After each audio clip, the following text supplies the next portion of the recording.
What's cracking, y'all? It's your boy Junior Mafia coming back to you with another video. So we gotta talk about what happened on Monday Night Raw, and this was a solid episode. I won't say it was on the level of the Raw at the WrestleMania last week and whatnot, which I still consider a 10 out of 10, but it still delivered for the most part and whatnot. And definitely want to unpack what happened on the show and whatnot. We did have some solid matches and all. I think the one with Rhea Ripley and Roxanne Perez was good, but we knew it was interference that was going to go down, especially with Julia being in the mix, and then Io Sky to follow suit. So it ended up being the disqualification. That's what we got. Say it was a good match too with Ivy Now and Stephanie Valkyrie. I definitely love her work and whatnot, and I know in the future she's gonna be ready for that main roster. So I'm definitely looking forward to it. I was like Becky Lynch cut a very good promo as well when she brought up Bailey and their past and whatnot, and you know the issues that she had with her, and then letting Lyra Valkyria know that I told you to pretty much dish this bitch, you know, because of her history and whatnot, and for her not to be trusted, but she still went along with it, and here we are. So that's what she made the decision she did to pretty much pack up Lyra Valkyria.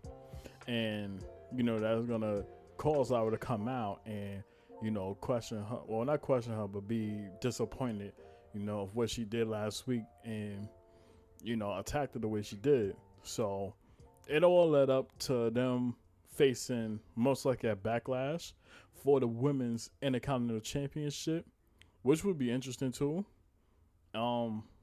I don't know who wins that, but I won't be surprised if Becky Lynch was to pull off with a W and whatnot. So definitely looking forward to it. And we got to talk about the rest that happened on the show. So let's tune right in and get on with it. So we had Seth, Braun Breaker, and Paul Heyman to kick off Monday Night Raw. And Seth going out there, and this is coming off of last week and whatnot when they packed up both Roman Reigns and CM Punk and whatnot. And of course, Seth Rollins, was calling himself the visionary, revolutionary, and the main eventer of, the matchup they had at WrestleMania and coming out as the victor in that. And, calls himself the leader of leading the future of WWE.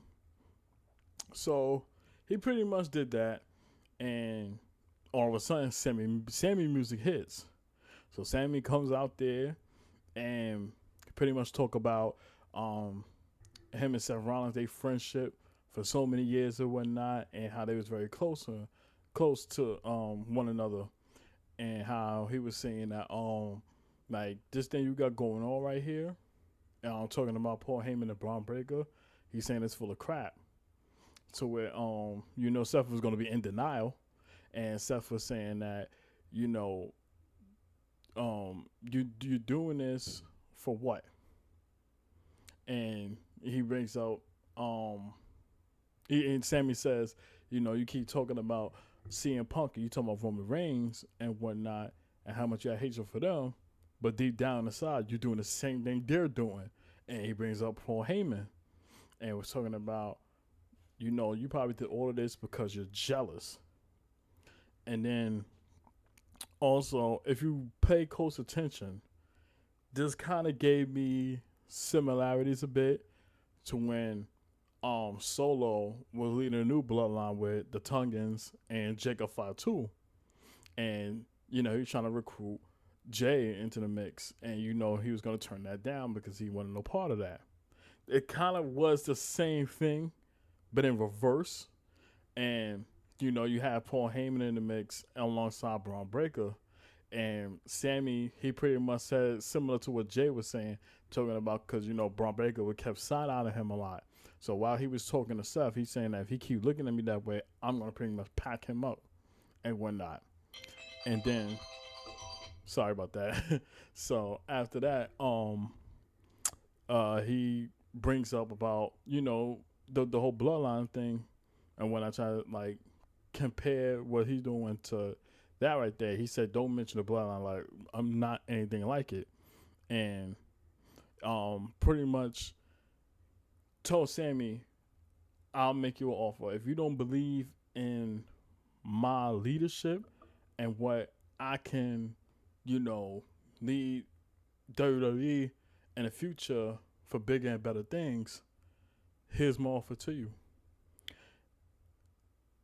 You can go to SmackDown and you don't have to pretty much deal with the consequences." And he pretty much gave an offer and said that you're either gonna be with us, you're gonna be with us as I lead us into the future, or you're gonna be a target. And gave Sami until the end of the night to make a decision. So there was that, but it's very interesting how this is going down now, because now with somebody like Sami Zayn, Paul Heyman, and Braun Breaker right there, that's a dangerous faction and whatnot, because you got the mastermind of Paul Heyman, Seth Rollins as that leader of the group, and then the muscle of it all, Braun Breaker. You know, they would be a force to be reckoned with. So, through the duration of the show, you see Sami just pondering and whatnot backstage, and you see him talking to, I believe it was Otis, and Paul Heyman approaches him and was letting him know, like, listen, you know, we know our history with each other, you know, even through the bloodline and stuff like that. And, you know, Sami was going to question that to when Paul Heyman says, you know, I did what I had to do to pretty much look out for myself. And whatnot. That's why he kind of aligned himself with Seth Rollins, and brings up that you may not see it, but Seth do claim himself as the leader, you know, to lead us to the future of WWE. And, you know, whether you like it or not, that's his belief, and you're gonna stick by it. So he told Sami to please take the offer, because if you do so, then you're guaranteed a WWE Championship match, whoever wins out of John Cena and Randy Orton. And you know, they did it to try to protect Sami, so to speak. Then brings up about Braun wanting to have a match with him, you know, later on in the show. And before he left, he tells Sami, he says, either you'll live in the future or you die with the past. And so the choice is yours. Proceeds to walk out, but you can see Braun Breaker eavesdropping, and he heard everything, and this was the plan all along, to see if he would take it. So throughout the whole time, you see people like Karrion Kross, who actually approached Sami Zayn and telling him, like, you better make the right decision, so to speak. And Karrion Kross, if you realize, for the past 2 months and all that, always been that instigator when it came to Sami making certain decisions and whatnot. And I feel like that was crazy and whatnot. And then you also had Jay pop up on you know, tell him whatever decision you end up making, you know, I got love for you. That's never gonna change, and I got your back always. So you always saw the brotherhood there, you know, between the two. So I said that was pretty damn dope. But before I lead on to what happened later on, I do want to bring up something too. So Logan Paul came out there because he wanted to make an announcement. And this is coming off his win against AJ Styles at WrestleMania. And we're talking about, you know, he was doing a lot of thinking, you know, since last week, and says, you know what, like, I wanted to face Jay for the World Heavyweight Championship. And they called Jay was gonna come out there, and he let him know that I ain't gonna let no punk ass YouTuber take this World Heavyweight Championship. He said it is earned and it's not given. And he said if you want this, come take it. And Logan, he proceeds to say, I did more in my 4 years in WWE that you did in your 14-year career here. They were saying that we all know how you go, you crash out a lot of the times, and when it comes down to holding a specific title, it don't last but only a month. And I was going to strike a nerve to Jay to where he proceeds to super kick Logan Paul and then leaves out of the ring and whatnot. So this kind of ties into after Jay had the conversation um with Sami. So right after Sami left and whatnot, it looked like he about to go into his locker room until Logan out of nowhere hits him with that that lucky punch and lays him out completely and whatnot. And you see him mocking him like he on the floor and all. So it looked like we about to get a championship match between Logan Paul and Jey Uso, which I do not want because Jay first title defense should not be against somebody like Logan. Like, let's call this. Nobody will really give a shit about this. So I hope that ain't the case. But seeing how things is going in that direction, and Lord, he might get it. So I just want Jay to pretty much pack him up and move forward, like quick, fast, in a hurry. So there's that. But yeah, we move on to the rest of the show, and we had an intense promo from Pat McAfee and whatnot. So they pretty much recap everything that happened last week, and Gunther pretty much approaching Michael Cole and not liking the stuff he was saying and proceeded to choke him out until Pat came to the rescue and hit Gunther, and the whole separation happens and Gunther ended up choking out Pat McAfee, so forth and so on.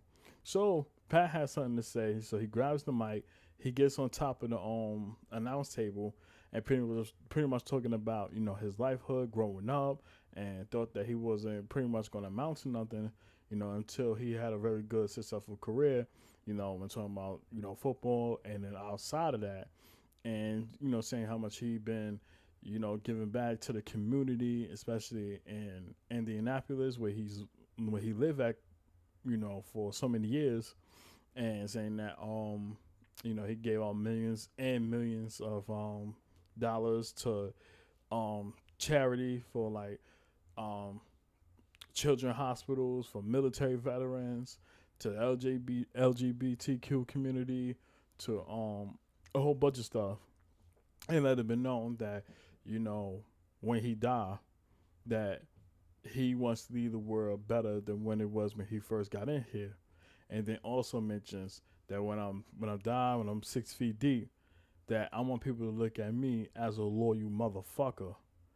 And you can tell he was speaking from the heart. Then he brings up Michael Cole and saying that when I started here, and I didn't have nobody to really like, get along with, he was one of the people that took me under his wing.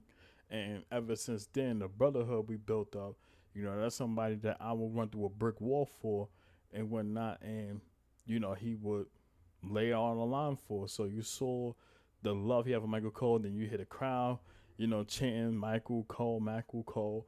And it's very rare to hear that, especially, when we all hated the guy like almost a decade ago. But we understand because of Vince McMahon and, what he had Michael Cole saying and never let him really be himself and, and embrace that. So now giving that opportunity that Triple H gave him to like, what, I'm gonna let you be free. Do do how you feel like you feel comfortable with and whatnot. And we see a whole different side of him that everybody embraces. So you kind of see that there, and he's soaking it all in and whatnot. Then Pat McAfee turns his attention to Gunther, and he calling him Australian asshole, and saying that if push come to shove, if I'm gonna die, I'm gonna die, but I want a match with Gunther. And he even told him he said fuck him and all that stuff. Like, so Pat is crashing out, and he was saying that he wants a match we're going to ASAP and tell uh uh what's his name? I'm drawing a blank. Nick Aldis, who was filling in for Adam Pearce for the night. He tells him, he said, the SmackDown Adam Pearce, he should come out here so we could confirm this match and make it official and all. So this is when Nick Aldis started to come out, and he was saying that, I know what you're looking for, Pat, and you do it without disrespecting.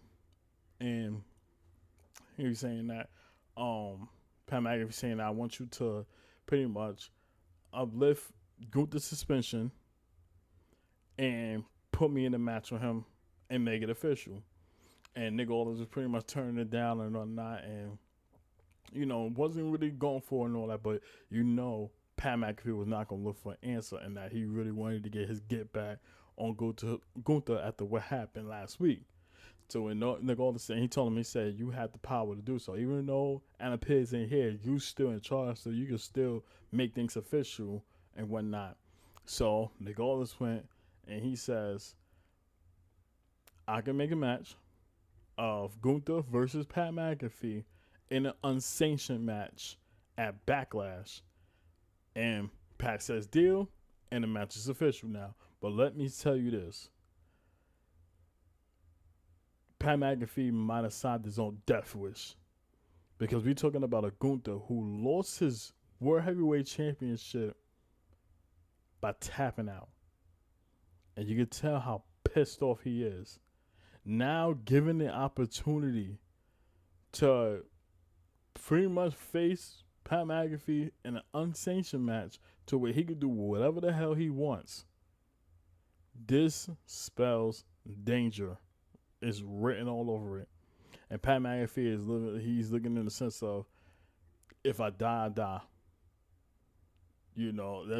That's his mentality right now. And I know for a fact this is not going to end well, without a shadow of a doubt. And I think we might as well write our obituary for Pat McAfee, because come Backlash, yeah, I think it's going to be over. So there's that.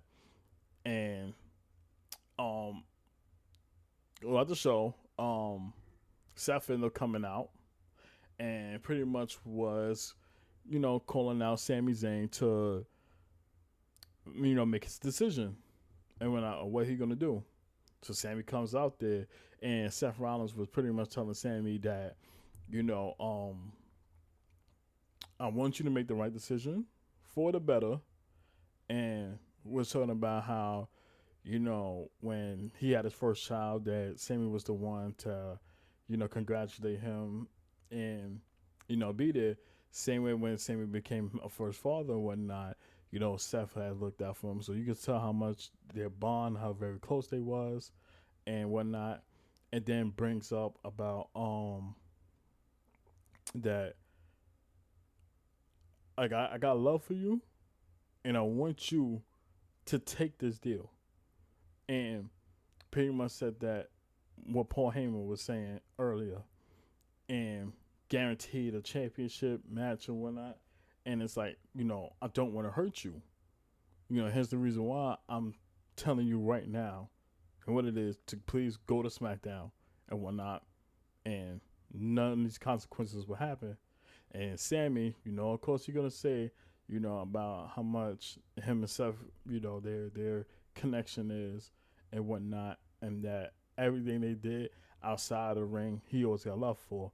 But he said inside of this ring and whatnot, I'm not going to pretty much run away from anything. He said, you had the championship dangling over my head and whatnot. And he did that because he wanted to be champion so bad.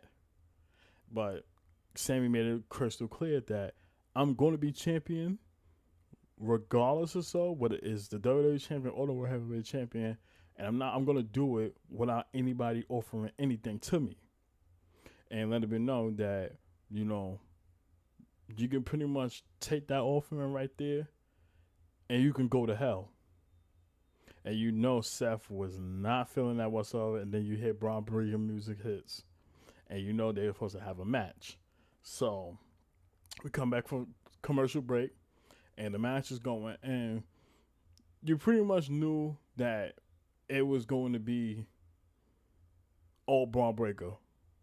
Sammy put he got a little offense in, but we knew that it was going to last for a short period of time. And this is when Braun Breaker went on an absolute rampage and completely destroyed Sami, hitting this man with a spear.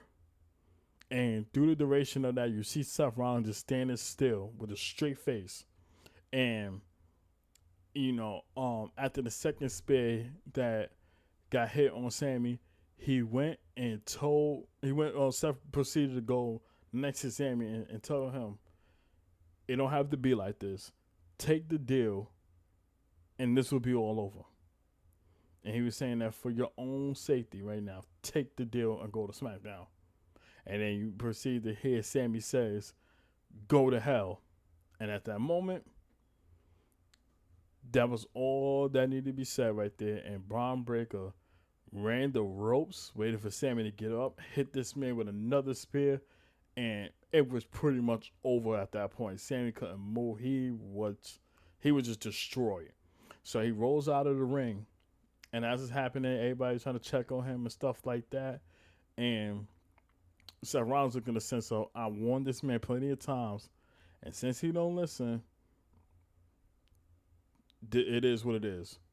And he ended up doing the Rock, the slit throat thing, which was really crazy if you ask me, and tell Braun Breaker end it. So this man decided to come out of the ring and run around full speed and hit Sami Zayn with a crazy ass spear, the fourth one I would say, and just you had to throw the X off for Sami. He was in the gulags after that, so he was pretty much done. You got all the medical people and the JAG to go out there to check on him and all, and you hear Seth you hear Braun Breaker tell him back up, like leave Paul alone, leave him there, and they end up getting Sami back in the ring to check on him and all that. Then you see Braun Breaker and you see Sami go in there. I mean Seth Rollins go in there and whatnot, and you see Seth talking to Braun Breaker, let him know like you let me hear this, like this is like lesson number one right here, that people gonna respect us, regardless anyway, and let him know that he made his bed, he gonna lay in it and whatnot. And then proceeds to turn around and hit Sami with a curse stomp. So now, this man is done. This man ate 4 spears and a curse stomp on top of that. And now this is a message being sent to everybody in that Raw locker room that we here, you're going to respect us, or you're going to get put like out of commission. And I think they made a huge statement, and they're going to be a force to be reckoned with. And, you had Seth, Braun, and Paul Heyman standing tall and whatnot. And this was crazy because now it answers the question, who going to stop them? And I truly believe that this is going to be a huge threat.